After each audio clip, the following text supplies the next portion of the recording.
Всем привет, всем здрасте, дорогие друзья, с вами Кисель, и в этом видео будем с вами разговаривать касательно очередного экспериментального эффекта, связанным с пучковыми лазерами. Тепловой удар. Эта штука позволяет нам нагревать корабль цели, когда мы по ней стреляем, но есть некоторые моменты. Будем разбираться в механике работы данной штуки, как ее использовать, что мы можем с этого получить и стоит ли вообще это юзать и использовать на постоянку. Обо всем подробнее далее. С вас, как всегда, лайк, подписочка, колокольчик, а с меня контент. Поехали! Данный экспериментальный эффект ставится, естественно, у инженеров, но прикол в том, что тут местами не показано то, что они могут их делать. То есть тот же самый Бро Тарквин, импульсный, пульсирующий, но еще он может делать пучки. Также Двеллер может делать пучки, импульсные и так далее, но лишь в 3 гайки. Для постановки экспериментального эффекта нужно, собственно, просто одна гайка. И все. И, собственно, по поводу тестов. Мы же ищем зависимость этого значения и что на него будет влиять. Я сейчас говорю про именно нагрев корабля цели. Будем менять гайки. То есть дальний бой, эффективное орудие, бластер малого радиуса действия, усиленное, там различные характеристики как по урону, так и по нагреву. Кто-то больше, кто-то меньше, будем искать зависимость. И смотреть, как сильно корабль цели прогреется. С игроком это будет проще, он будет мне просто об этом, собственно, писать. С неписью так не получится. В чем, собственно, сокровенный смысл? При температуре выше 100% идет урон по внутренним модулям. А тут можно многое натворить, по идее. По идее. В общем, 2/3 лазера с дальним боем, тепловой удар. Смотрим, как это дело будет у нас прогревать корабль. И я выбрал заранее силовую установку, чтобы по ней не попасть, если я вдруг сниму щиты, хотя кого я обманываю, щиты я не сниму. Если прогрев будет выше сотки, то потихонечку будет тикать. Стартуем.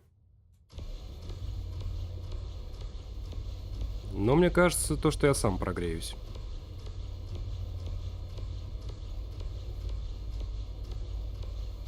Надо было ставить либо эффективное орудие, либо бластер малого радиуса действия, но мы еще должны с вами понять, на что это у нас влияет. То есть урон 86 и дальше не греет. Понятненько, значит нужно либо больше пушек, либо больше урон, либо больше тепловыделения их. Давайте посмотрим, суммируется ли у нас этот эффект. Будем стрелять одним. Смотрим один лазер.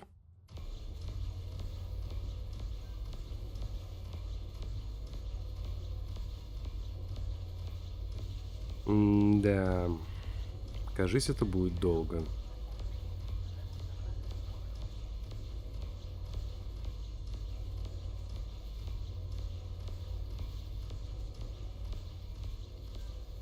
76 и дальше не идет.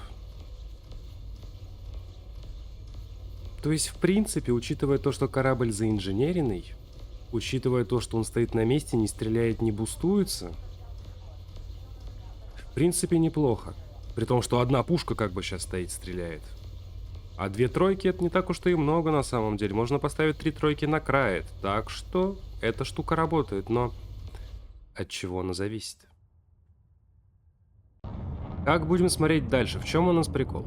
Есть пушечка с дальним боем второго размера, есть пушечка без дальнего боя, тоже второго размера. Будем стрелять с одного и того же расстояния, дабы понять вообще, есть ли разница в плане максимальной температуры. У нас же, у лазеров, не забывайте, есть такой показатель, как радиус полного урона, который довольно мелкий. Давайте смотреть. Вначале у нас будет пучок с легким креплением, тепловой удар, максимальная дальность 3000 метров, радиус полного урона 600 метров. Стартуем. Как бы разница в уроне на таком расстоянии у нас, естественно, будет с гайкой на дальнем бое. И проверим, есть ли разница от урона количества тепла, которое мы передаем цели.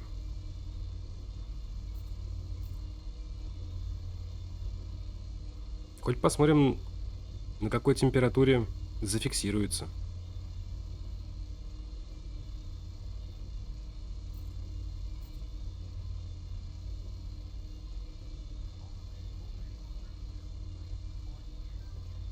58 упор. Ясненько, ясненько. Давайте другую. Сейчас у нас будет пушечка с дальним боем. 3600 метров. Максимальная дальность, радиус полного урона также 3600 метров.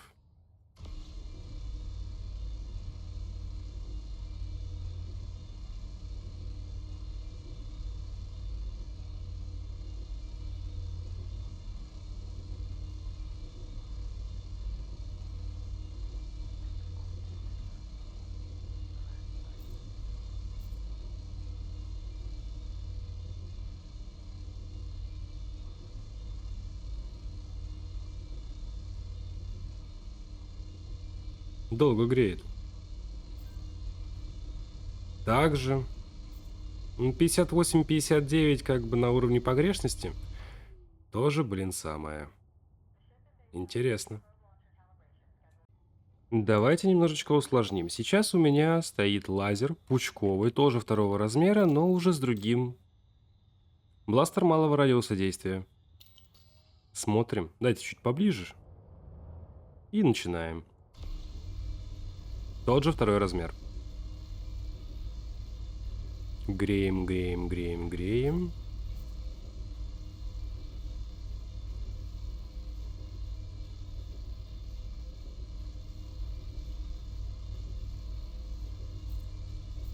Тут и урон как бы повыше, и температура повыше.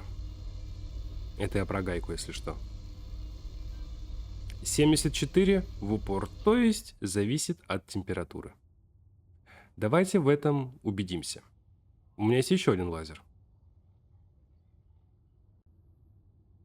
Теперь пучковый лазер, но эффективное орудие. Выше урон, чем у обычного, но и ниже тепловыделения. На 3 гайках это 47,5%, если я не ошибаюсь. Бьем.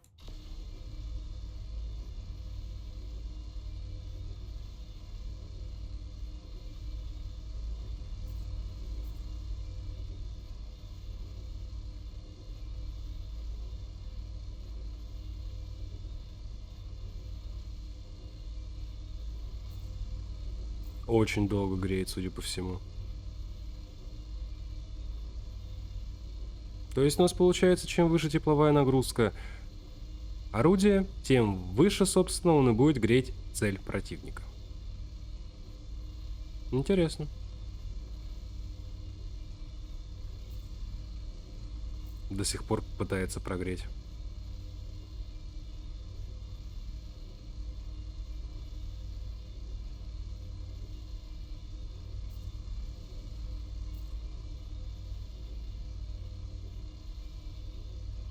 Ну, прямо очень долго. — 65. Упор. А вот теперь странно. Тогда у нас были вроде меньшие значения. Были 59-58. И здесь очень странный момент. Обратите внимание, то, что когда предыдущие были тесты, дальнобойная пушка зафигачила в 59% и держала. А обычная пушка, ну, то есть облегченное крепление с таким же экспериментальным эффектом, в расстоянии выше, чем радиус полного урона, прогревала точно до такой же температуры. То есть тут как бы и зависимость от урона, либо от температуры корабля. Давайте-ка исключим один вариант касательно температуры корабля. Я включаю тихий ход и грею. Тихий ход. В общем, мы прогреваем сейчас наш корабль. Может быть, это повлияет? Все может быть. Подробные характеристики на вики у инженеров не пишутся.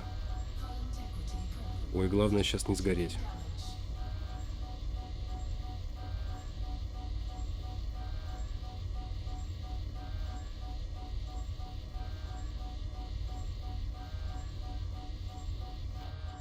Те же самые 74.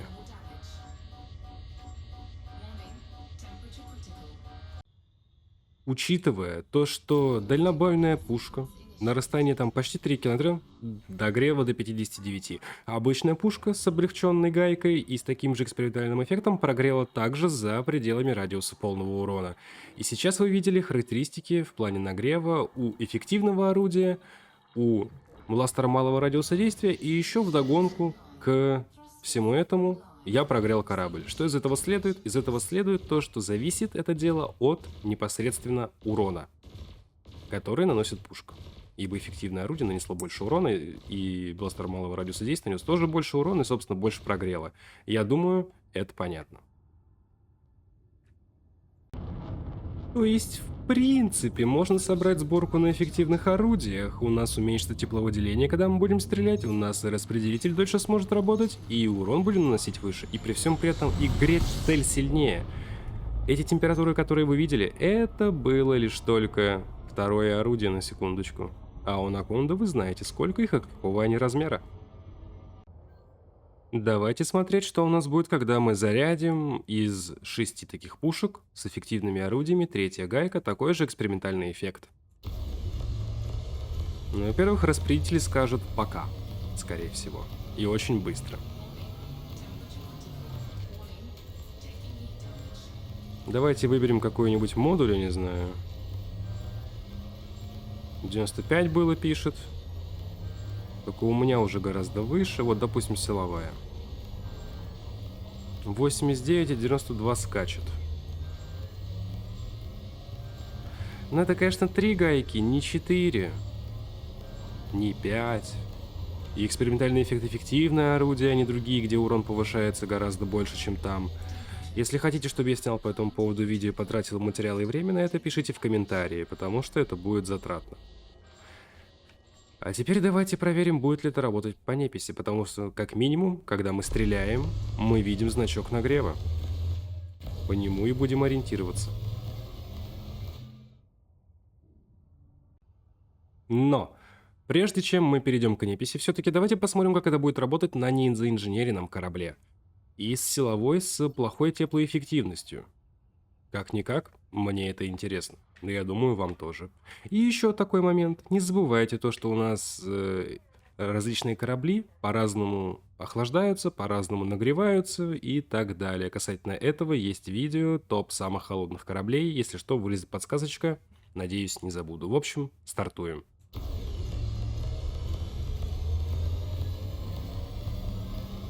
«95». Сразу причем.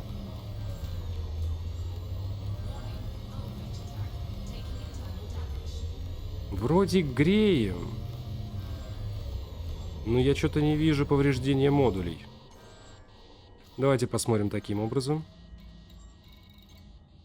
Видимо, не сильно прогрел. Распределителя прям, не хватает очень сильно. А он здесь, на секундочку, у меня улучшенный. При этом на орудие. Очень спорная штука. Но корабль не стрелял, не бустовался, не использовал банки и так далее. По идее, если попасть в момент, когда еще будет активироваться банка, там прогреть можно будет очень добротно корабль. Но один очень странный момент. Уокер пишет то, что 95 висело, и все. Неужели у них есть что-то вроде ограничения? Очень странно. Давайте смотреть.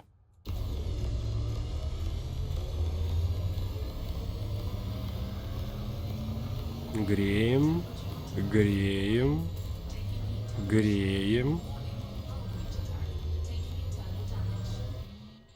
102 максимально. Да что ж такое? Прям вот, не то. Не то, чего я ожидал. С тихим ходом 102 максимально. Кирдык. Сейчас мы, собственно, и проверим на ограничение. Будем стрелять 4-м лазером.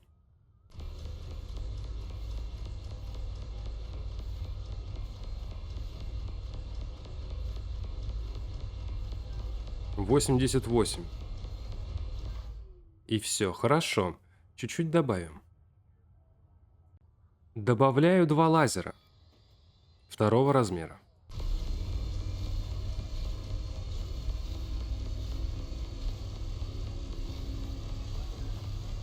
«93». Хорошо. Добавлю таким вот образом. 2/3, 1/4.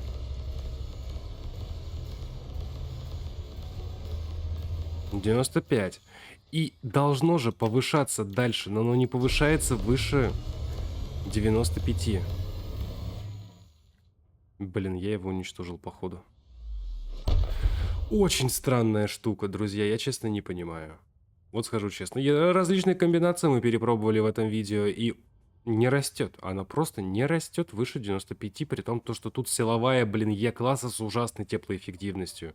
Под тихим ходом, дай бог, прогрелась на 102, но тихий ход был включен сразу, как падают щиты, и сразу же выключен. А если все время он будет на тихом ходу? А, тогда он и будет, собственно, все время греться. Теперь 96. Какая-то фигня. Похоже на искусственное ограничение. Давайте ковыряться с неписью. Пишите, что думаете по поводу этого в комментариях. Будет интересно почитать. Сразу проверяем. Еще раз попробуем стрелять всеми. 95. И пределы, все. И дальше не идет. И сейчас, получается, лазеров становится меньше. Неполный залп. И те же самые 95 у него держатся. Ну что за фигня? Либо очень мало урона. Хотя урона тут дофига, и скорость, с которой подлетает до 95, просто, ну, это как по щелчку пальца. Мрак. Вот, есть ганшип, давайте-ка на нем и протестируем данное дело. Сразу выберем, давайте силовую, я не знаю, чтобы было видно по тому, будет ли идти по ней урон или нет. В нее буду стараться не попадать. И заодно будем смотреть, будет ли значок. Да, значок нагрева присутствует.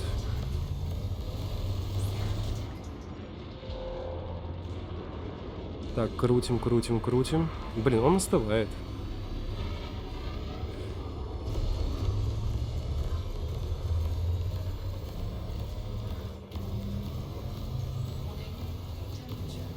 Ну я столько в него влил. И все по сотке. Нужен кто-то пожирнее. Или не пожирнее. Есть Фердиланс. Давайте попробуем на нем посмотреть, что будет у нас. Так, выберем, я не знаю. Опять силовую, которую я пропустил. Значок, то, что идет нагрев, появляется, но, блин, он разваливается. И очень быстро. Нет, все не то, все не то. Летим в другое место. Но учитывая, с какой скоростью разваливаются остальные корабли, есть ли вообще смысл в данном экспериментальном эффекте, я не знаю и боюсь сказать. Ибо вы можете поставить вместо этого теплоотдачу, и все те же самые эффективные лазеры будет тот самый фит моей любимой анаконды. Подсказочка на видос, если не забуду. В общем, летим в пиратскую активность, угроза 6 уровня, ищем жирную анаконду и смотрим на ней. Если я не буду повреждать ей внутренние модули нагревом, то это уже, ну, просто все. Вижу цель, не вижу преград. Берем анакондочку, ночное видение, чтобы было видно, куда мы будем стрелять. Выбираем ей опять-таки силовую и стараемся в нее не попасть, если снимем вдруг щиты. Очень быстро. Ох, надеюсь, эта штука будет работать. И сразу следим за значком, будет ли он или нет. Я сейчас говорю про значок нагрева. Значок нагрева есть, отлично, можно стрелять.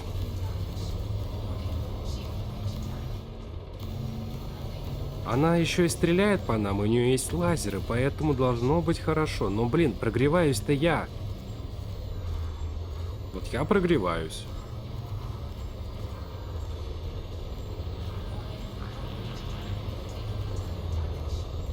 Но я высаживаю просто как только могу. При этом она ведет по мне огонь и тоже греется. Ждем, пока она еще банку активирует. Активируй банку, давай. Или у тебя ее нет? Ну, хоть что-нибудь. У меня температура уже под 200. Вообще ничего не происходит. Не, ну мы снимем щиты полностью и посмотрим внутренние модули. Так, все, я уже взрываюсь. Щиты сняли. Смотрим. Нифига. Радоваться или нет? Даже не знаю. Ну вы сами все видели. Одно интересное замечание. Вы могли этого не заметить сначала, но это было, когда я поставил себе все эти пушки, которые сейчас у меня на корабле, и стрелял по корвету. Пиково его температура дошла до 95%. Потом у меня просел распределитель, и она упала до 92%. Это заинженеренный корвет, силовая А-класса, хорошая теплоэффективность. Когда я стрелял по ганшипу, у него была силовая Е-класса, а там теплоэффективность гораздо хуже. Примерно в 2 раза. То есть единица против 0,5. Очень странно. Как будто реально какое-то ограничение. Ибо потом, когда на том же ганшипе я все это дело перетестировал с 4, одним лазером, потом с 4 и 2 двушками, потом с 2 тройками, ну вы сами видели, так что понимаете, о чем я. Очень странно, очень непонятно, что-то с чем-то. Ну, конечно же, урон по модулям от нагрева идет великолепно. Особенно не по цели, а по моему, кораблю. Прелестно. Но мы знаем то, что у нас чем выше урон, тем, собственно, и выше будет нагрев цели. Но толку с этого нету. 95% мы не проходим. Если я поставлю неэффективное орудие, и весь фид будет исключительно на лазерах с бластером малого радиуса действия либо усиленным орудием, корабль будет греться неистово, а распределитель будет выжираться неистово. Если это буду ставить сборки, где лазерное оружие не является основным, то толку с этого не будет, потому что мы прогреваться нормально не будем. И тогда мы еще потеряем возможность поставить теплоотдачу, где будем охлаждать наш корабль, когда стреляем с пучковых лазеров. Не рекомендую этот экспериментальный эффект. Он вам не нужен. Либо я его как-то неправильно готовлю. Знатоки в комментарии давайте. Настало ваше время. А у меня на этом все. Всем спасибо, что смотрели. Ставьте лайки, подписывайтесь на канал, жмахайте колокольчик. В описании под видео будет ссылочка на плейлист со всеми видео касательно Light Dangerous, которые я для вас отснял, друзья. Там больше 1500 видео, не считая стримов. Говорю о том, сколько отснял, чтобы вы понимали количество контента в данной игре, и чтобы вы не слушали тех людей, то что тут нечем заниматься. Заняться тут можно очень многими вещами. Плюс у нас выходит Одиссея постепенно, по крупицам, по обновлению, которые типа у нас ход-фиксы к... Ну, не будем об этом. В общем, суть вы уловили. Также, многие видосы я структурировал в плейлисты. Что это означает? В описании вас ждет 20, уже 2 плейлиста. Обзоры кораблей, топы кораблей, материалы, данные, торгоиды, стражи, вооружение корабельное, вооружение ручное, комбезы, как все это улучшается, разбор различных модулей, основных, дополнительных, внешних и тоже как их улучшать и много чего еще. Плюс, будут ссылочки на социальные сети, такие как Instagram, группа ВК, Discord сервер и Telegram-канал, где публикуется информация о выходящих видео непосредственно в день их релиза, друзья. Также в Телеграме и Дискорде имеются чаты, чтобы вы могли общаться друг с другом на различные темы касательно различных игр, кооперироваться, чтобы поиграть хоть в КС-ку, хоть в дотку, не осуждаю. Сам играю в различные игры как по жанру, так и по сеттингу, чего, собственно, вам тоже желаю. Это полезно. И еще. Моя эскадрилья получила минорную фракцию. Что это означает? У нас есть свои системы, свои станции, космопорты и так далее. Если хотите к этому делу приобщиться и принять участие, то вам в Discord. Там подробные правила вступления и правила нахождения в эскадре. Как минимум, шнуры мы не дергаем. И, пожалуйста, пишите, какие игры вы хотите видеть на канале, какие обзоры, какие гайды, какие стримы. Спасибо. А на этом давайте прощаться. С вами был Кисель, всем до встречи и пока-пока.